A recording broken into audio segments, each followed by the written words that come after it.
Kill. Ito na guys, update nyo para ipakita ang inyong suporta kay Pangulong Duterte. Pumunta sa Malibel, magiliw na pagbati sa pulis. Ba, guys, tinulungan tayo ng pulis escaveningin. Guys, kaya pala nandito yung mga pulis, ini-inform lahat ng Pilipino. Tumulong sila. Wow, ang galing, nakaka-touch. Mula sa pulis ng escaveningin, guys, post ito. Ito lang ko ha. Print screen nyo guys ha. I-post nyo. I-picture lang ko. Koy more, come here. Yeah. Koy more, come here. Ito siya. Koy more, come here. Ik heb iedereen doorgegeven. Manier van de BOA deze keer gezet. Ja, ik heb iedereen, ja. Ik kom uit Filipijnen en 1000 mensen Filipijns. Kijk naar mijn Facebook. Ik heb doorgegeven deze. Okay. Ja, dankjewel meneer. Hartelijk bedankt. Yo.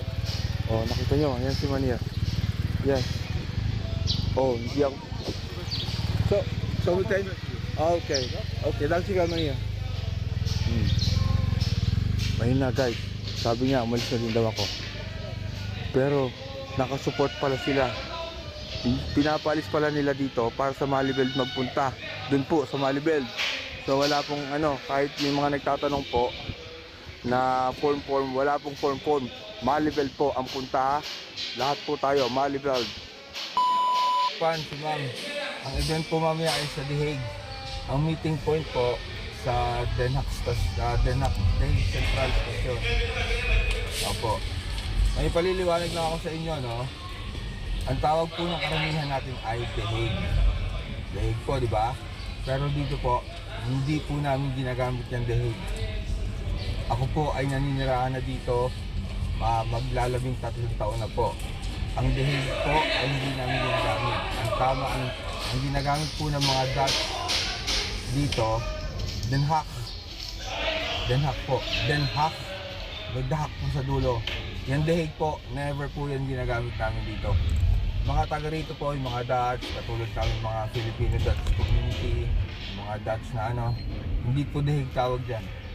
Den Haag. Den Haag. Oh.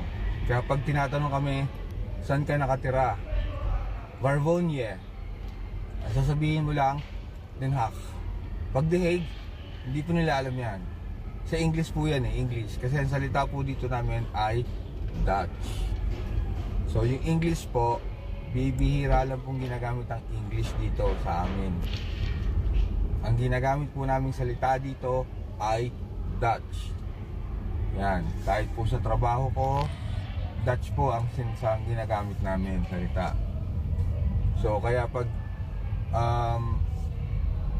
minsan yung ibang tao nalilito, The Hague. Saan yun? Saan yung The Hague? Ang po, Den Haag. Yan po, para po sa inyong kaalaman. Ano po? Kasi English po yan. Si Kuya humarang diba? Alam nyo,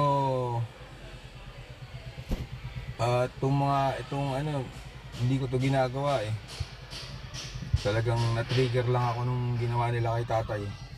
Na-trigger, nasaktan na ako.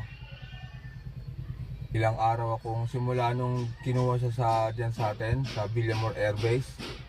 Ilang araw na akong nun. Hindi mapakali, may tulog ko, hindi na healthy katulad nung nakaraan.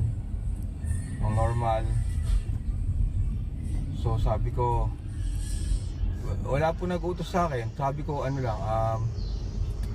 wala, parang pinatatayo talaga ako ng damdamin ko Talagang bumangon ka. Gawin mo yung nararapat doon sa kapwa natin na Pilipino. Ayun po yung nararamdaman ko Kaya ayun po. Kasi kung hindi naman dinala dito si tatay, hindi ko naman gagawin to. Hindi ako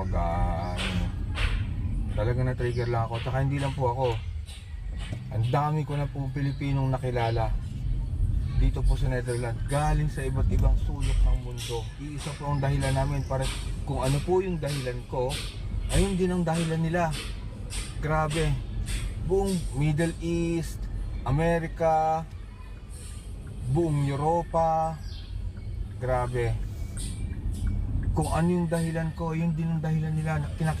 Nakakakilabot. Ibang klase talagang ang sa ating mga Pilipino, likas yung pagiging ano natin, parang dugong bayani talaga lumalabas sa ating mga Pilipino. Yung hindi mo na kailangan utusan, bang automatic na nagagawin ng katawan mo, parang ganun eh.